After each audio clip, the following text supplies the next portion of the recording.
हाय बेटा, hi, how are you everyone. Hello guys.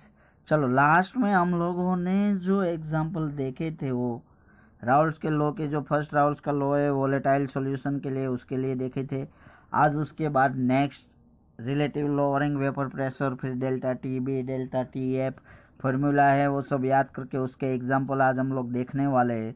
चलो first देखते हैं आर एल वी पी। उसके लिए फॉर्मूला क्या है हमारे पास बेटा? You know that P A zero minus P T upon P A zero is equal to N B upon N A plus N B.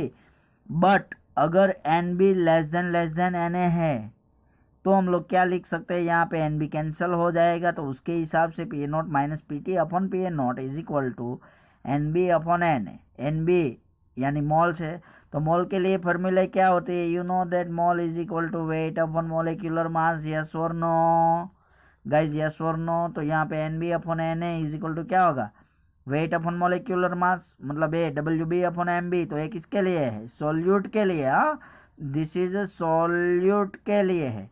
और M A upon W A, तो ये किसके लिए हो जाएगी? ये सॉल्वेंट के लिए। भाई फॉर्मूला अपने दिमाग में रखनी है, भूल मत जाना, फिर कोई एग्जाम में याद नहीं करवाएंगे, इसलिए अच्छी तरह से समझते रहना साथ में।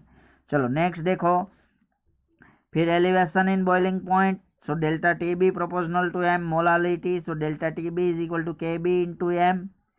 और यहाँ पे हम लोगों ने एक फॉर्मूला और भी देखे, delta T B is equal to T B minus T B naught. T B यानी सॉल्यूशन का जो टेम्परेचर है वो minus T B naught. T B naught यानी प्योर सॉल्वेंट जब होता है तब का टेम्परेचर। ओके चलो, सो नेक्स्ट मोलालिटी की फॉर्मूला में, मोलालिटी की फॉर्मूला अगर आप लोग इसमें रख दो मोलालिटी की valuation, so delta T B is equal to K B into W B into 1000, यानी डब्ल्यू बी यानी weight of solute upon weight of molecular mass of solute into weight of solvent, W A यानी solvent, W B यानी solute, M B यानी molecular mass of solute. Okay, third formula that delta T F is equal to, उसके लिए fusion point. Okay, depression in freezing point. चलो delta T F proportional to M, so delta T F is equal to K F into M. Put the value of M molality, so delta T F is equal to K F into W B into 1000 upon M B into W A. So delta T F is equal to T F not minus T F. तो उसके हिसाब से यहाँ पे delta T F की valuation भी हमें मिल जाएगी। तो ऐसे ये जो फॉर्मूला है उस सब का हम लोग यूज़ करेंगे यहाँ पे, और आज के सम्स जो है इसके हिसाब से हम लोग देखेंगे। Example that gives to formula at 19 degree Celsius vapour pressure of benzene is 1020 torr.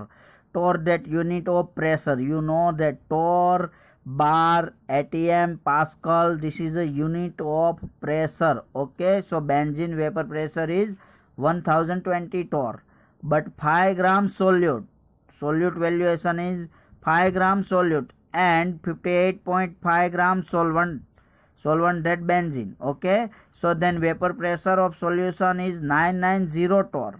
Find molecular mass of solute. What is formula?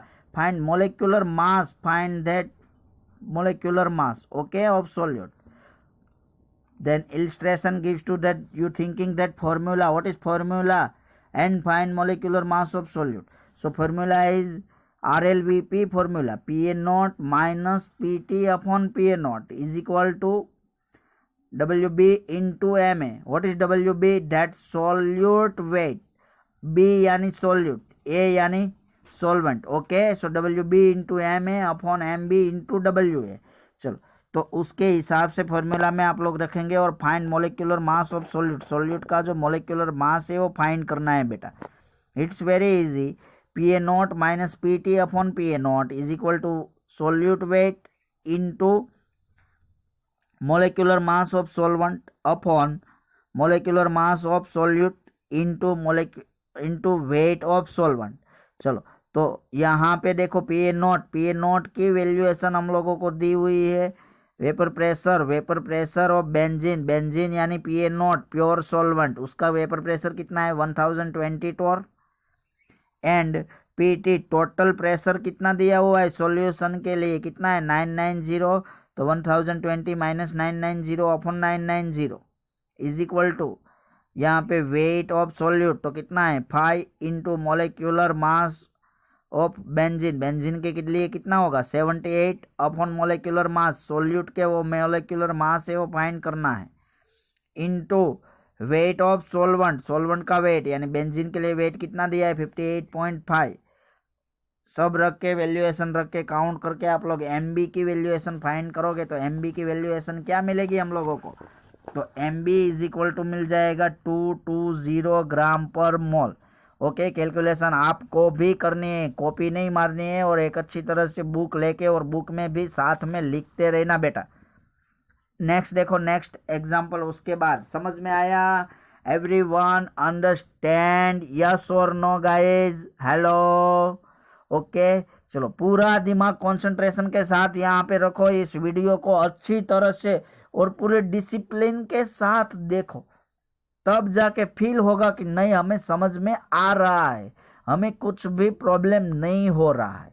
Okay, next example देखो उसके बाद, 0.15 gram solute dissolve in 15 gram solvent, यानी देखो 0.15 gram solute दिया है, 15 gram solvent and solute is 0.216 degree Celsius, high temperature heat करते हैं हम लोग सॉल्यूशन को, कितने सोल्यूट ऐड करने के बाद उसको हीट करते हैं 0.216 डिग्री सेल्सियस। ओके, चलो देन प्योर सॉल्वेंट से उसको सोल्यूट ऐड करने के बाद उसको हीट करते हैं, तो हीट करने के लिए जो टेम्परेचर है वो कितना दिया है 0.216 डिग्री सेल्सियस।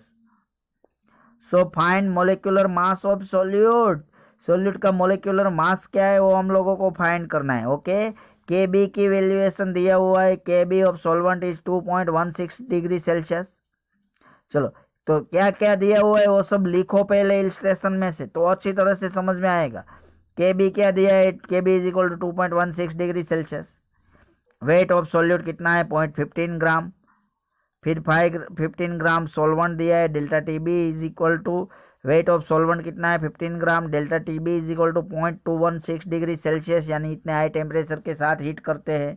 चलो तो उसके हिसाब से हम लोगों को फाइंड क्या करना है, मोलिकुलर मास ऑफ सोल्यूट, यानी एम सोल्यूट जो है वो एम सोल्यूट हम लोगों को फाइंड करना है, बस बाकी कुछ है नहीं भाई, it's formula is very easy. हाँ, so delta TB is equal to KB into 1000 into weight of solute upon molecular mass of solute into weight of solvent। चलो put the valuation, तो उसके हिसाब से m solute molecular mass of solute find करना है, तो molecular mass of solute is equal to क्या होगा KB into 1000 into weight of solute upon weight of solvent into delta TB। तो उसके हिसाब से हर एक की वैल्यूएशन आप लोग m solute में मोलिकुलर मास में m solute is equal to रख देंगे, तो m सोल्यूट की वैल्यूएशन मिल जाएगी, m solute is equal to क्या मिलेगा बेटा 100 ग्राम पर मोल। आंसर भी साथ में चेक करते रहना, यही आ रहा है ना, सबका यही आना चाहिए। ओके, तो molecular mass of solute is equal to क्या हो जाएगा 100 ग्राम पर मोल। नेक्स्ट एग्जांपल देखो उसके बाद, 100 gram solvent in 1.8 gram glucose and this solution delta TB is 0.1 degree Celsius, then find KB, KB की वैल्यूएशन फाइंड करनी है, डेल्टा TB 0.1 डिग्री सेल्सियस दिया है भाई, 1.8 ग्राम ग्लूकोज का वेट दिया है, सोल्यूट का वेट दिया है, 100 ग्राम सोलवेंट दिया हुआ है। ओके, सो फॉर्मूला है हम लोगों को क्या फाइंड करना है बेटा KB, मैं डायरेक्ट फॉर्मूला रख सकता हूँ, याद करवा रहा हूँ, delta TB is equal to M into KB, yes और no. So KB is equal to क्या होगा डेल्टा TB अपॉन एम, तो एम की मोलालिटी की वैल्यूएशन रख दो, मोलारिटी की वैल्यूएशन रख दो, तो हम लोगों को मिल जाएगा KB इज इक्वल टू क्या है delta TB into M solute upon weight of solvent upon 1000 into weight of solute.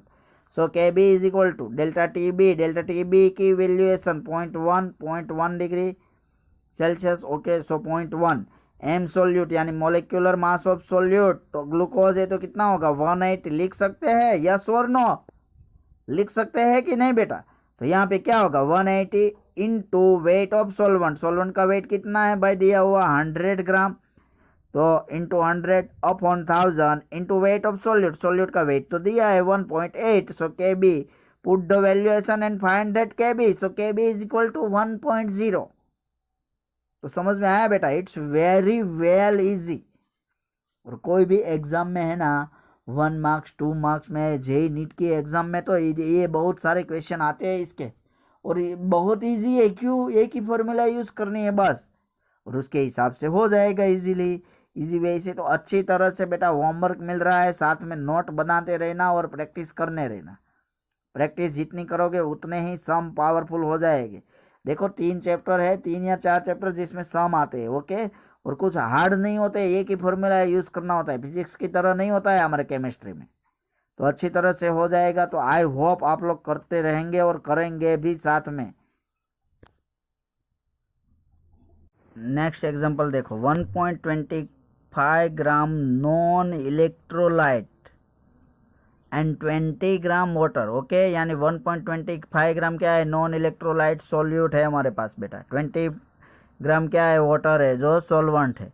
तो solution fusion point is 271.9 Kelvin, okay, fusion point दिया हुआ है 271.9 Kelvin. So find M solute, यानी solute का जो molecular mass है वो फाइंड करना है। के एफ दिया है 1.86। चलो भाई पहले याद रखना है, इलस्ट्रेशन में जो भी दिया है ना उसका यूज कर लेना है, बस हम लोगों को वही लिख लेना है, okay. So T F is equal to क्या होगा? 271.9 Kelvin. T F fusion point दिया है ना, T F. Weight of solute क्या है? 1.25 ग्राम। वेट ऑफ सॉल्वेंट क्या है? 20 ग्राम। के एफ इज इक्वल टू क्या होगा? 1.86। चलो यहाँ पे टी एफ दिया है, डेल्टा टी एफ नहीं है कहाँ पे भी दिया हुआ। और क्या फाइंड किया है? मास ऑफ सोल्यूट। तो उसके लिए तो डेफिनेटली बेटा डेल्टा टी एफ के बिना तो मास ऑफ सोल्यूट फाइंड नहीं हो सकता। तो उसके लिए क्या करेंगे हम लोग? पहले डेल्टा टी एफ फाइंड करेंगे। तो डेल्टा टी एफ की फॉर्मूला क्या है फ्यूजन पॉइंट के लिए? हाँ, delta T F is equal to T F not minus T F.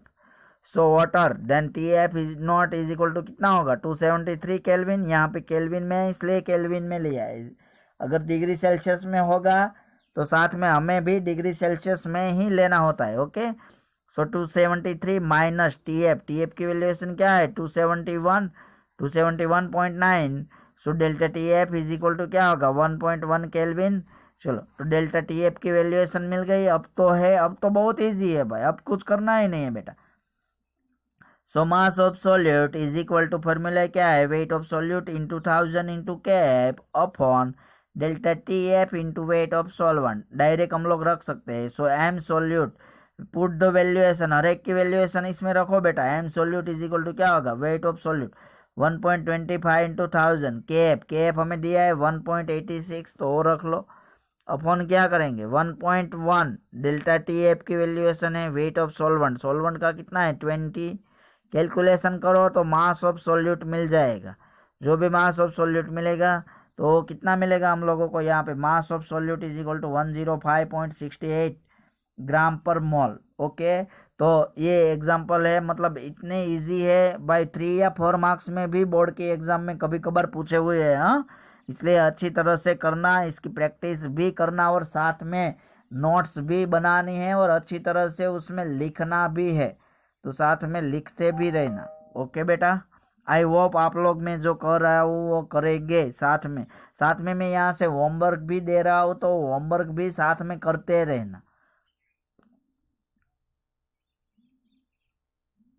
चलो तो उसके बाद मैं एग्जांपल दे रहा हूँ होमवर्क में, तो वो भी एग्जांपल आप लोग साथ में करते रहना। फर्स्ट एग्जांपल दिया हुआ है बेटा, water for K F is 1.86 and 0.05 molar solution, then find fusion point of solution. यानी सॉल्यूशन का क्या फाइंड करना है? Fusion point. It's very easy example, okay. कुछ भी नहीं करना है तो भी फ्यूजन पॉइंट फाइंड हो जाएगा बेटा, एक ही फॉर्मूला के यूज पे। सेकंड एग्जांपल देखो, the vapour pressure of C6H5Cl, that's name is chlorobenzene, and C6H5Br, so bromobenzene, are 0.350 bar and 0.500 bar respectively. Find the vapour pressure of solution, यानी हमें find क्या करना है? सॉल्यूशन का vapour pressure. Obtain by mixing 11.25 gram C6H5Cl with 31.4 gram C6H5Br। Okay, तो illustration लिखवा रहा हूँ, उसके हिसाब से आप लोग अपने हिसाब से प्रैक्टिस करना, एग्जाम्पल करना, और जो समझ में ना आए बेटा तो वो कमेंट करना, जैसे उसका आंसर मैं रिगार्डिंग उसके लिए हिसाब से आंसर आप लोगों को दे सकूँ।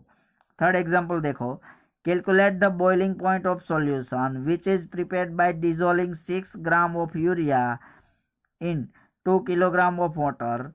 So molar elevation constant for solution is 3.2 Kelvin kilogram mole inverse। यहाँ पे क्या फाइंड करना है, boiling point of solution. Okay, calculate the boiling point of solution, वो जो है उसकी वैल्यूएशन फाइंड करना है। मोलर एलिवेशन कांस्टेंट की वैल्यूएशन दिया है, वेट दिया हुआ है दोनों का, तो उसके हिसाब से हो जाएगा। नेक्स्ट एग्जांपल देखो, how many gram of glucose, glucose कितनी जरूरत है वो फाइंड करना है। Should be added to 5 kilogram of water, 5 kilogram water में कितना ग्लूकोज ऐड करेंगे, so that the boiling point increases, temperature increase होता है, कितना हो रहा है 373 Kelvin to 375 Kelvin. The molar elevation constant of solvent is 2.2 Kelvin kilogram mole inverse. It's भी, ये भी इजी है बेटा, कुछ है नहीं, फॉर्मूला यूज करने है, खुद का दिमाग चलाओगे तब जाके आंसर आएगा। कॉपी मार के मत चले आना तो आंसर नहीं आएगी। जितनी प्रैक्टिस करोगे ना इतनी ही अच्छी तरह से आप लोगों के सम हो जाएगी powerful. Okay, next, find the freezing point of solution obtain bye dissolving in 1.8 gram glucose in 500 gram water. The value of K for solvent is 1.8 Kelvin kilogram mole inverse। Okay, चलो तो इसमें भी फ्रीजिंग पॉइंट फाइंड करना है, तो ये 5 homework में दिए हुए हैं सम, तो ये बेटा सम अच्छी तरह से करना कि जैसे आप लोगों को समझ में आ जाए। ओके।